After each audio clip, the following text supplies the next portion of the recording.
Bem-vindos a esta segunda parte da história sobre o Estado do Vaticano, que existe já há 93 anos, a contar desde 11 de fevereiro de 1929.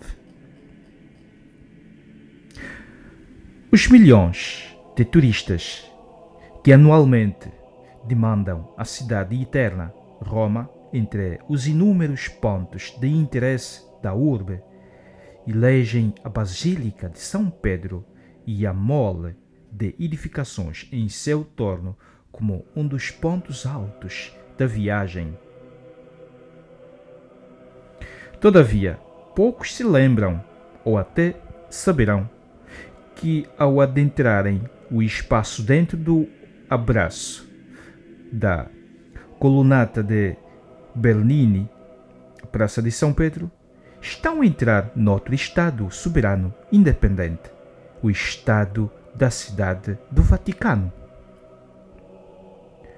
Este enclave dentro da cidade de Roma, logo da Itália, não possui fronteiras marítimas nem cursos de água, sendo o menor país do mundo. O espaço aéreo e o subsolo, por exemplo, estão interditos. O Estado italiano conta com cerca de 1000 habitantes, entre os quais o Sumo Pontífice, que é o Papa, o chefe do Estado, que se distingue da Santa Sé, a Diocese de Roma, e dirige toda a Igreja Católica Apostólica Romana do mundo, com mais de 1 bilhão e 300 milhões de fiéis. São entidades distintas, com passaportes diferentes, com o Vaticano a usar o italiano como língua oficial, enquanto a Santa Sé usa essencialmente o latim. O Estado da Cidade do Vaticano é o Estado assim que acolhe a cadeira de Pedro, a sede da Igreja Católica. A Santa Sé, na pessoa do Papa, tem soberania no Estado da Cidade do Vaticano. Do ponto de vista diplomático do direito internacional, o sujeito é a Santa Sé, o governo central do território ou Estado, que é o Vaticano. Este é governado pela Comissão Pontifícia para o Estado da Cidade do Vaticano, o governo executivo do Estado. A Cúria Romana é, por seu lado, o órgão administrativo da Santa Sé. O Estado da Cidade do Vaticano, que nasceu a 11 de fevereiro de 1929, na sequência dos acordos de Latrão, assinados entre a Santa Sé e o Reino da Itália, no caso entre o Papa Pio XI e Benito Mussolini, chefe do governo fascista italiano, para muitos herdeiro dos antigos Estados Pontifícios, que existiram entre 751 e 1870. O Vaticano, nos acordos lateranenses, surgia como criação ex novo, pelo menos em teoria. Na prática, era a redução instituída do que foram em tempos os Estados Pontifícios, que ocuparam toda a região central da Península da Itália até 1861, quando a monarquia italiana iniciou a sua integração na nação em reunificação, confinando-os à cidade de Roma, fortemente defendida por tropas francesas, que se retirariam em 1870 por ordem de Napoleão III para acudir às guerras franco-prussianas, desprotegendo assim a urbe. Em 1870, os Estados Pontifícios resumiam-se já, consequentemente, apenas ao interior da muralha do Vaticano, como consequência da entrada triunfal em Roma das tropas italianas, comandadas pelo rei Vítor Emanuel II. De facto, Pio IX, Papa, poder-se-ia dizer, deitara-se a 19 de setembro em território pontifício, no Palácio de Latrão, onde residiam os papas, desde 1378, fim do cisma do Ocidente ou de Avignon, acordando a 20 já em Itália, sendo obrigado a sair do que antes eram, o que restava dos estados papais, Roma, para a nova realidade que eram os seus domínios dentro da muralha vaticana. Mas nada ficara resolvido. Nascia antes uma questão a dirimir, com o novo reino de Itália reunificado. A questão romana, de que já fizemos referência no vídeo anterior. Os ventos não corriam de feição com o Papa para o Papa, pois a anexação de Roma e da região do Lácio pelos italianos fora mesmo sancionada de forma inequívoca pela população no célebre plebiscito de 2 de outubro de 1870. Em 135.188 votantes votaram favoravelmente, 133.681, registrando-se apenas 1.570 contrários. O Senado aprovaria depois os resultados em 27 de janeiro de 1871, confirmando a transferência da capital de Florença para Roma. Os domínios temporais da Igreja definhavam, se não mesmo desapareceriam. Esta questão, todavia, ganhou maiores foros de polêmica quando o rei da Itália, Vítor Emanuel II, a 13 de março de 1871, propôs compensar Pio IX, através de uma indemnização, a parte da garantia de manter o Papa como chefe de Estado do Vaticano, onde se resumia o seu poder efetivo. Então, o Papa Pio IX declarou não aceitar a perda do patrimônio de São Pedro, como se designavam também os Estados Pontifícios e todos os seus direitos históricos e territoriais. Numa tomada de posição célebre, sem precedentes, o Papa declarou-se então prisioneiro do governo laico do novo reino da Itália.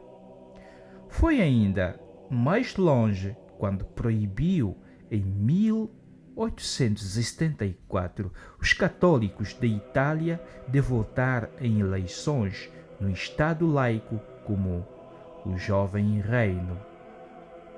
Irredutível, o Papa da infalibilidade do Concílio Vaticano I de 1870, recusou-se então a aparecer em público em Roma, no que foi imitado por vários sucessores. Leão XIII manteve a linha do antecessor, embora de forma menos radical, mas defendeu também que se os católicos participassem na vida política italiana, estariam a legitimar as mesmas instituições que retiravam poder político ao Papa e que extinguiriam os Estados Pontifícios, o que subordinava o Papa ao poder laico e secular do Reino da Itália. Pio X procurou efetivar melhores relações com o Estado italiano, como o seu sucessor, Bento XV, que estimulou a vida política ativa dos católicos italianos, por exemplo. Mas atenção, da questão romana prevalecia. Pio XI, eleito Papa 52 anos depois da anexação de Roma, aproximou-se do governo da Itália para negociar o fim da questão romana, incitando também esforços diplomáticos internacionais. Depois de avanços e recuos, a Igreja aceita as condições que antes Vítor Emanuel II ofereceram ao Papa Pio IX. Assim, em Latrão assinam-se acordos com a Itália, então governada por Mussolini, fascista.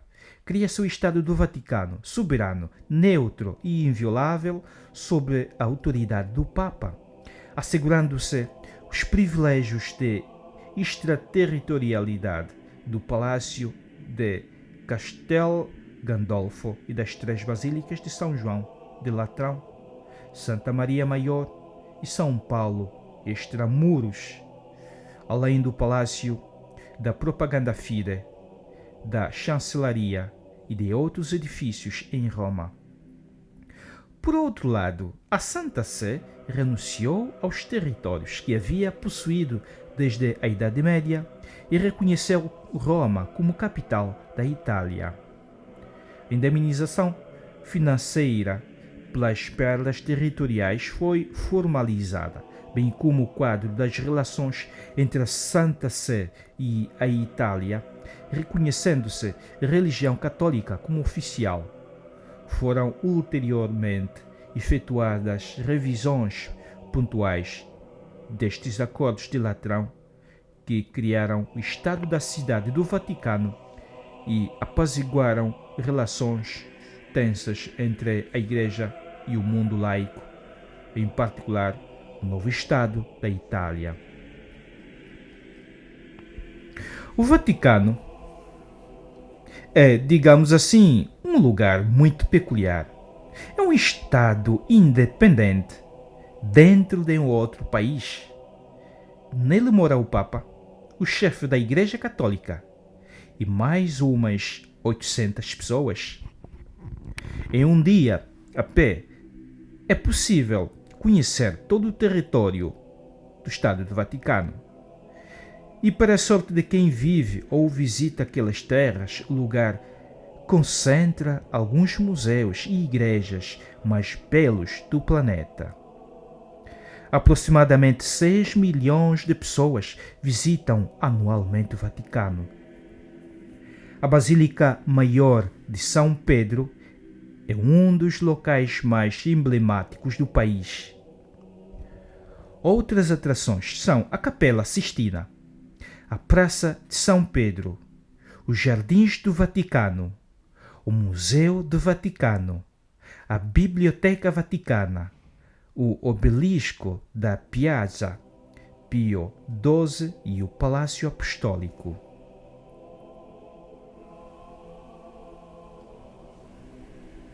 É preciso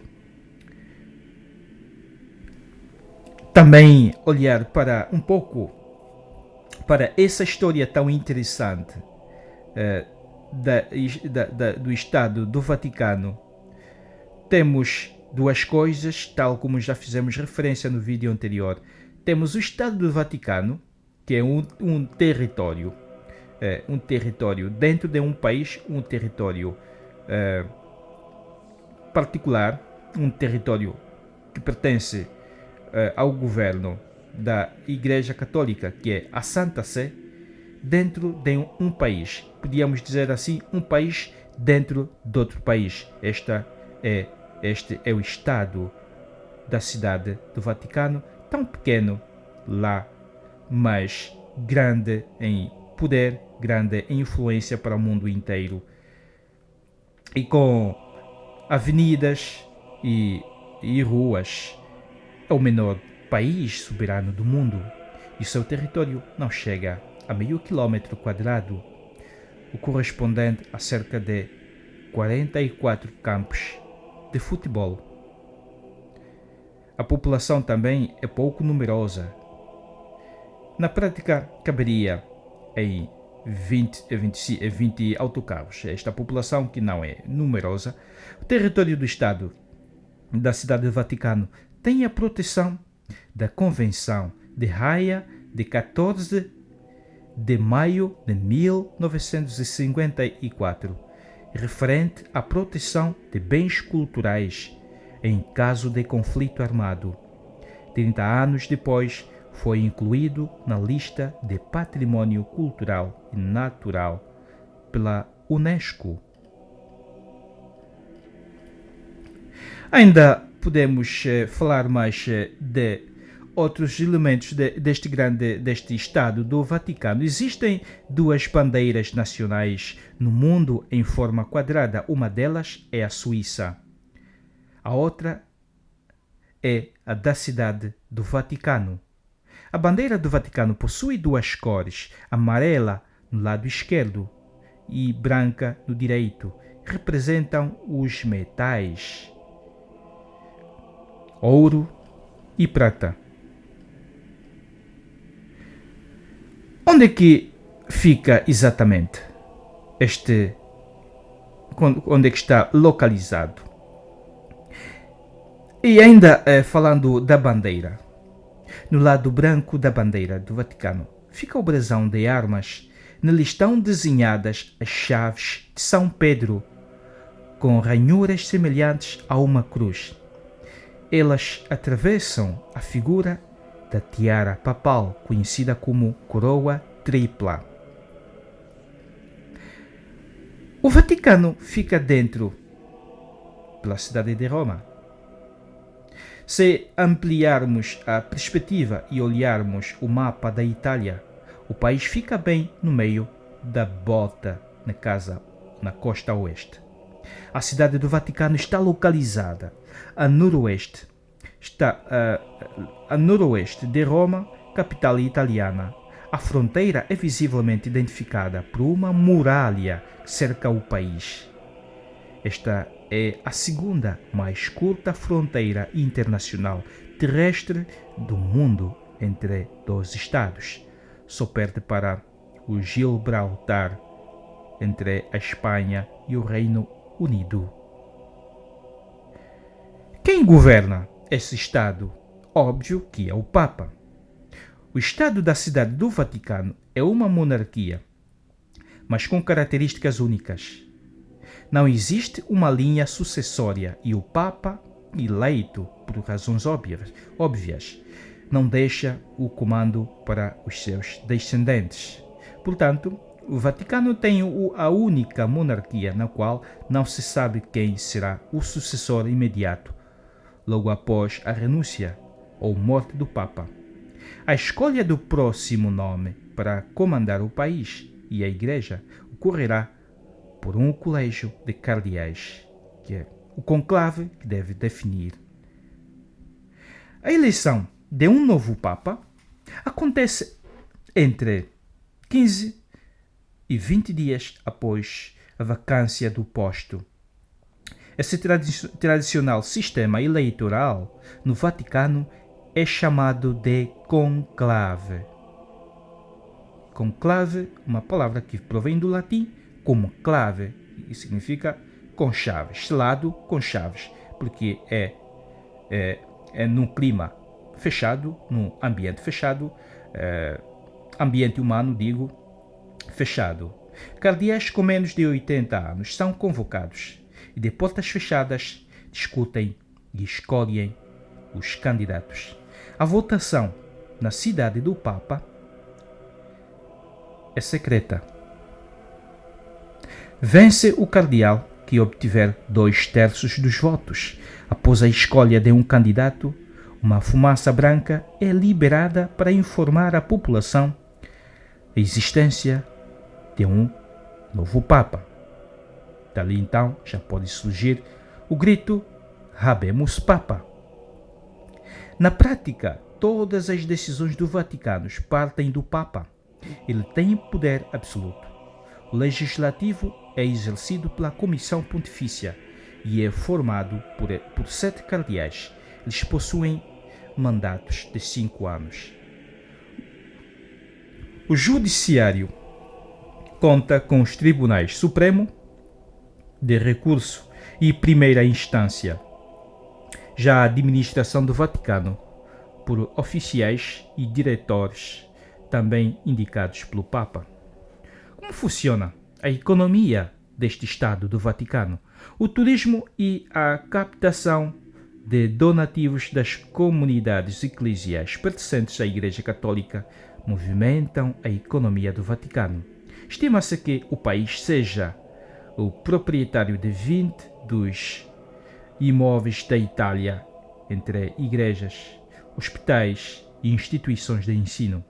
O orçamento do Estado da Cidade do Vaticano, voltado ao turismo, inclui a receita de museus e a venda souvenir. Outras fontes de arrecadação são investimentos, aluguer e doações de fiéis vindos de igrejas de todo o mundo. Vale também lembrar que o Papa não é apenas o líder supremo da Igreja Católica, ele também encarna a função de chefe de Estado do Vaticano, delega a administração do país a cardeais e é responsável até pela economia. O Banco do Vaticano, por exemplo, é comandado por um presidente e por um diretor-geral. Ambos se reportam diretamente ao Papa. Essa instituição foi criada durante a Segunda Guerra Mundial com o objetivo de administrar as contas bancárias de clérigos e instituições religiosas. E qual é a moeda do Vaticano? Para quem vai visitar o Vaticano, essa é uma informação importante. Atualmente a moeda usada no Vaticano é o euro. Em 1 de janeiro de 1999, o país firmou com a Itália uma convenção para a utilização do euro. O Sumo Pontífice é, como já fizemos referência, o chefe de Estado do Vaticano. Ele tem a plenitude dos poderes legislativo, executivo e judiciário do país. Numa primeira instância, pode parecer estranho falar da Santa Sé e falar do Estado do Vaticano, pois para a grande maioria da população, mesmo para muitos dos fiéis, para muitos dos católicos, dos mais fervorosos fiéis católicos, trata-se exatamente da mesma entidade. À luz do direito internacional e das relações diplomáticas, porém, conhecimento de tal duplicidade é fundamental para todo agente que procura estabelecer vínculos com este Estado de concepção bastante diferente de todos os outros. A soberania espiritual do Papa remonta à criação da hierarquia católica com o primeiro Pontífice Supremo, São Pedro, o Apóstolo. Além deste atributo, o chefe supremo da Igreja Católica também exerceu durante séculos o poder temporal, ou seja, possuía atribuições de chefe de Estado, os poderes comuns atribuídos a um monarca. As dimensões atuais da cidade do Vaticano diferem bastante daquilo que foi o Estado papal há séculos, já que este chegou a ocupar boa parte da região central da Itália até fins do século XIX. Ainda considerando-se que, durante muito tempo, na Europa, a palavra papal era lei utilizada para resolver disputas entre outros monarcas, podia-se considerar este como um verdadeiro rei entre reis. Importante também frisar desde tal época de esplendor, o Estado papal tinha sua personalidade reconhecida pela comunidade internacional, ou seja, era tratado como um país, além de somente constituir a Santa Sé, sede da Igreja Católica. Tal estado de dualidade espiritual e secular, bem como a personalidade internacional da Santa Sé e do Papa, sofreriam mudanças radicais a partir de 1870, com a conclusão do processo de unificação do Estado italiano. Os territórios do antigo Estado papal são absorvidos pela Itália unificada. O poder temporal do pontífice é extinto e inicia-se um período conhecido a partir de uma expressão do Papa Pio IX, o prisioneiro, no Vaticano, que vai de 1870 a 1929, onde a situação papal segue indefinida. Tanto este quanto os papas seguintes viveriam, de certo modo, reclusos no local do atual Estado do Vaticano, recusando-se a deixar a área, pois tal gesto seria visto como um reconhecimento da soberania italiana sobre as terras da Igreja. Em 1929, então, dá-se este grande desfecho, ano em que o Papa chega a um acordo externado pelo Tratado de Latrão. Nele é criado o micro-estado da cidade do Vaticano, que seria composto de soberania, território e população, sendo, porém, uma nação destituída de aspectos culturais, levando-se em conta que os membros que o integram ou lá residem guardam sua nacionalidade de origem, apenas adquirindo funções dentro da Santa Sé e da Curia Romana. Por questões de ordem religiosa, por exemplo, filhas solteiras de até 22 anos de idade de famílias constituídas residentes no Vaticano não podem morar nos limites do micro-estado. Além do componente territorial, há ainda a instituição da Santa Sé, que é o alto comando da Igreja e exerce sua soberania sobre o Vaticano. É sua personificação jurídica, representando o Estado e autorizado a compor um tratado entre dois sujeitos de direito internacional. Os tratados celebrados pela Santa Sé receberão então o nome de Concordata, de que já fizemos referência também no vídeo anterior. Espero que tenham gostado deste conteúdo. Espero que consigam se identificar com os conteúdos que nós trazemos aqui com muito carinho. E não se esqueça também de deixar um carinho para conosco, nos incentivar a produzir cada vez mais conteúdos do gênero, deixando um like, partilhando o vídeo e comentar e deixar a sua opinião também. E não se esquecer de subscrever se ainda não o fez, porque deste modo apenas estarás a ajudar o canal TV Nossa Senhora da Mushima a crescer e a trazer cada vez mais conteúdos e com mais qualidade. Então eu volto na próxima com mais um vídeo e por hoje fico por aqui.